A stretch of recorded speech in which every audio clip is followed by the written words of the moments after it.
Hi friends! It's been a while since I made a video because we've had a lot of illness in the household, both with me and my family.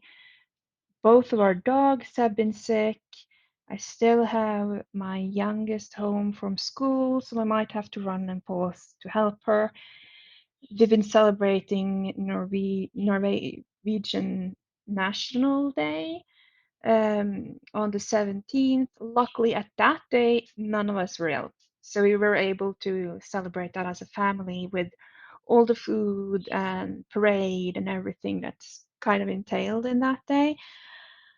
But I haven't had time to sit down and make a video. But today, most of my family is out of the house. My husband is at work. My oldest is at school. I might have to run and help the dogs, or like I said, run and help my youngest. So I'm feeling a bit tired, and I'm not going to try something new. I'm not going to try something where I have to work very hard to learn something. I'm going into my comfort zone, and one of my absolute comfort zones is painting animals. So today we're going to be painting an orca, and we're going to be painting the orca with Schmincke Supergranulating Deep Sea set. Now this is probably my second favorite of the sets that I have from Schmincke. I don't have that many of the Supergranulating. I have Tundra, Deep Sea, and Forest. And of all of those, the Tundra is my favorite kind of all-round set because you get a bigger variety in colors. But for an orca, this is a pretty amazing set. So we're gonna be painting this guy. I have him sketched down here. Let's see, there we go. Try to make some water gradients, try to make him look as varied as we can with the colors. These are the ones that we have to work with. They are the deep sea black, deep sea green, deep sea blue, deep sea indigo, which I'm guessing you might call an indigo if you manage to get a strong mass tone, but personally this is a turquoise, and the deep sea violet. I'm also gonna probably be using gouache or a white jelly roll to do some white highlights if I feel necessary for that. The paper I'm using is a Fabriano 50% cotton paper, 300 grams, and this is a rough paper. Now, I really like painting on a rough paper, but I also find that the lines don't necessarily become as clear and beautiful as they will on a cold press. But I don't like having things in my painting storage that doesn't get used, so we are absolutely going to be using this today. I'm going to set up and then we'll join each other again.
All right, everyone, we're gonna call it because I've gotten to the point where I'm starting to pick it apart and trying to keep adding things that I know is not that best idea right now. One of the reasons why it's harder for me to keep adding is granulating paints are also very liftable. So when you try to add more layers, you will lift and move the layers beneath it. So you have to keep that in mind when you're adding. Now I've gotten to the point where I feel it's shaded enough on the underside of the Orca. Uh, the bottom here can be fixed up, but I'm not going to do this. This was just for my enjoyment today. So what we're going to do is we're going to take off the tape and we're going to see what it looks like underneath that. So I'm just going to move the camera and do a little bit of a tilt and do more of a tilt. Let's see.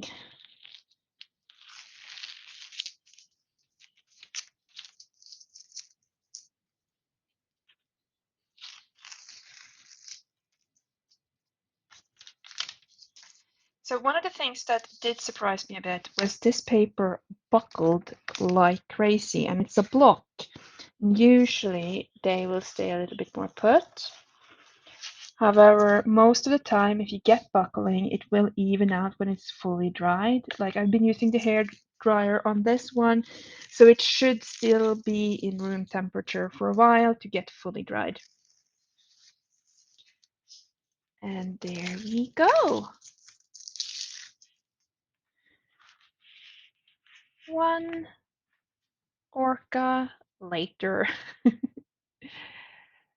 Thank you all for joining me today, and I hope you all have a wonderful day and a wonderful week, and we'll see you the next time. Bye, friends.